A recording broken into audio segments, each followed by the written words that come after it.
Le ciel au-dessus de Tel Aviv n'était pas illuminé par des étoiles, mais par les flammes de plus de 300 ogives en approche. En seulement 1h30, les sirènes d'alerte aérienne de la ville sont devenues un hurlement constant, désespéré. Pour la première fois depuis sa mise en service, le célèbre dôme de fer d'Israël a été dépassé de manière stratégique et brutale. L'impensable venait de se produire. Dans les prochaines minutes, on va décortiquer comment l'attaque en vagues multiples de l'Iran a contourné l'un des systèmes de défense aérien les plus avancés au monde. On va découvrir les technologies secrètes utilisées, les retombées économiques dévastatrices qui ont secoué la planète en quelques heures, et l'erreur critique commise par Israël. Une erreur que tu peux éviter dans ta propre préparation personnelle et financière. Mais avant d'entrer dans le vif du sujet, une question rapide pour orienter ta réflexion.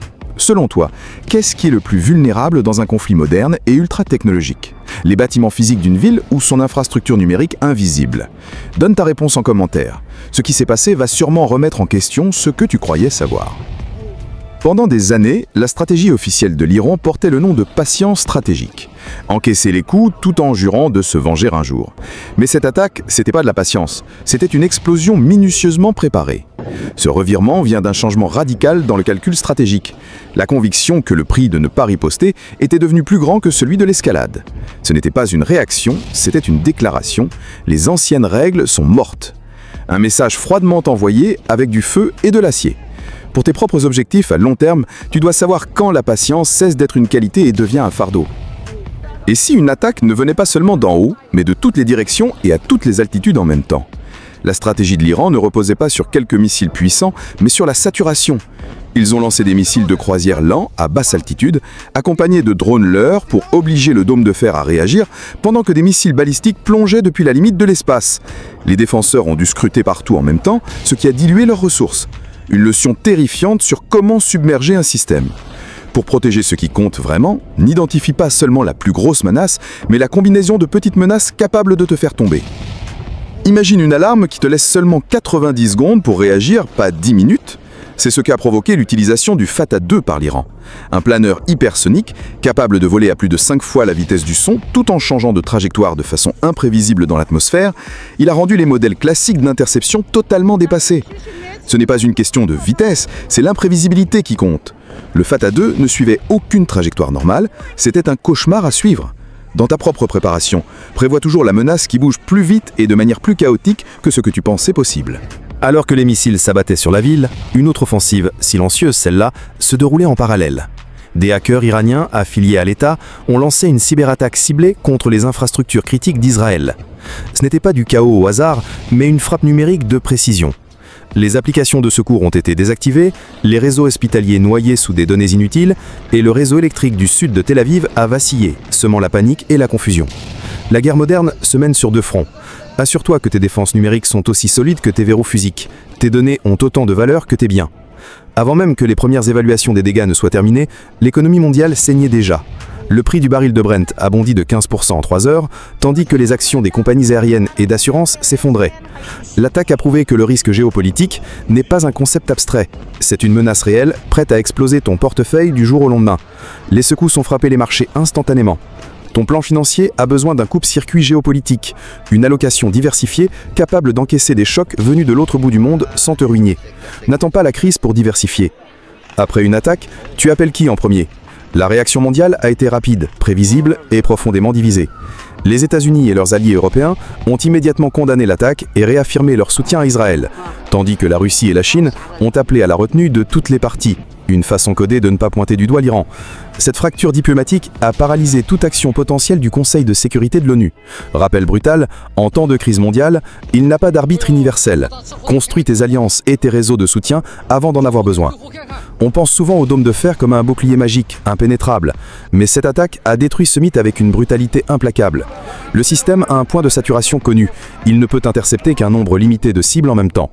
La stratégie iranienne a consisté à envoyer des drones lents et bon marché pour épuiser les intercepteurs du système et la capacité de prise de décision des opérateurs, ouvrant la voie aux missiles plus sophistiqués. C'est un système, pas un miracle. Comprends les limites absolues de tes filets de sécurité, qu'ils soient financiers ou technologiques, et prépare-toi à ce qu'ils échouent. Un habitant du sud de Tel Aviv, un développeur nommé Odette, a raconté plus tard que le pire, ce n'était pas les explosions. C'était le moment où il a compris que les sirènes ne s'arrêtaient pas et que les booms se rapprochaient au lieu de s'éloigner. Le bouclier psychologique d'invincibilité qui définissait la vie israélienne depuis une génération s'est brisé en une nuit. L'attaque a mis fin à ce sentiment de sécurité absolue. La leçon, c'est que la résilience ne consiste pas seulement à survivre à une crise, mais à continuer à fonctionner mentalement après que ton sentiment de sécurité s'est effondré. Imagine ça. Pour chaque missile Tamir, qui coûte environ $1 million, la cible détruite était un drone iranien fabriqué dans un garage pour à peine $5 000. C'est de la guerre asymétrique dans toute sa splendeur. L'Iran a lancé des centaines de ces drones Shahed 136 dès la première vague, avec un seul objectif, servir d'appât. Ils étaient faits pour être abattus. Cette tactique a vidé les réserves précieuses d'intercepteurs israéliens, une perte financière énorme. Quand tu évalues tes propres risques, pense toujours à la manière dont un adversaire pourrait transformer ta plus grande force en fardeau coûteux. On est à mi-parcours et, comme tu le vois, les couches de ce conflit sont d'une complexité incroyable. Si cette analyse approfondie t'apporte de la valeur et que tu veux comprendre les forces invisibles qui façonnent notre monde, prends une seconde pour t'abonner. On publie du contenu comme ça chaque semaine et ton soutien nous permet de continuer à dévoiler la vérité.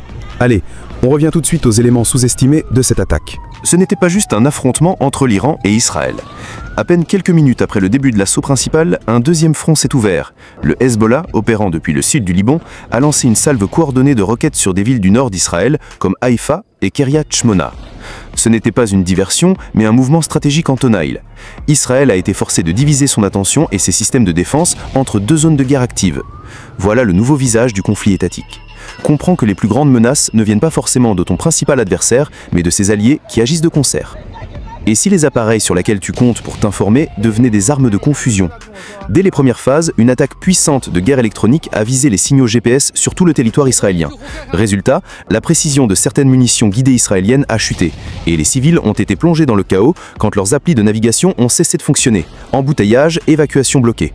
Contrôle le flux d'informations et tu contrôles le champ de bataille. Et toujours un plan B analogique ou hors ligne pour tes systèmes critiques. Tu crois que ce conflit est limité au Moyen-Orient? Détrompe-toi. En moins de 12 heures, l'Iran a menacé de fermer le détroit d'Ormuz, ce passage étroit par lequel transite 20% du pétrole mondial.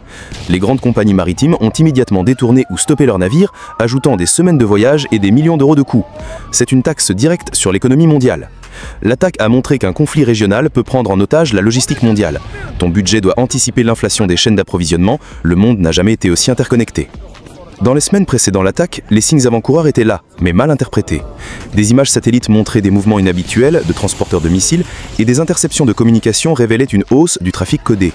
Pourtant, tout cela a été vu comme une énième provocation, du bruit habituel de la part de l'Iran. L'échec ne venait pas du manque d'informations, mais d'une mauvaise lecture. Ils avaient les pièces du puzzle, mais ont monté la mauvaise image. Une catastrophe née d'un manque total d'imagination. Remets en question tes certitudes, surtout quand tu te sens le plus confiant.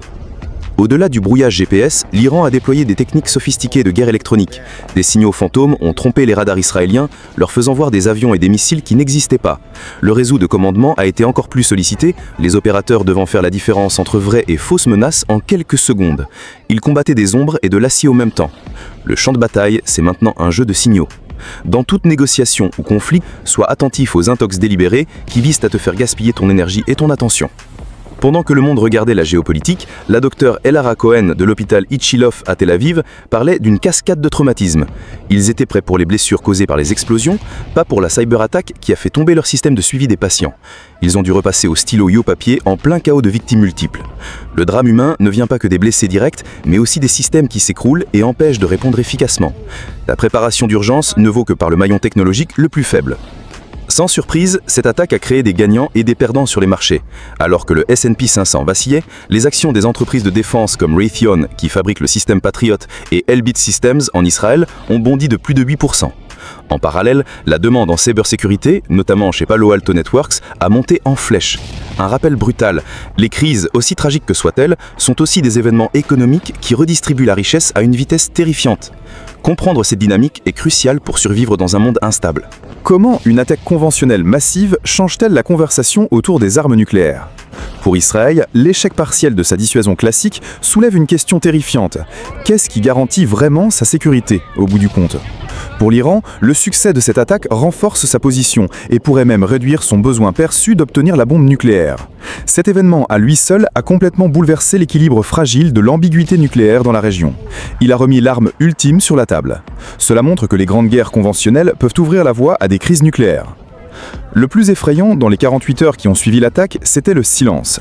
Les deux camps, après avoir montré ce dont ils étaient capables, étaient enfermés dans un calcul à très haut risque.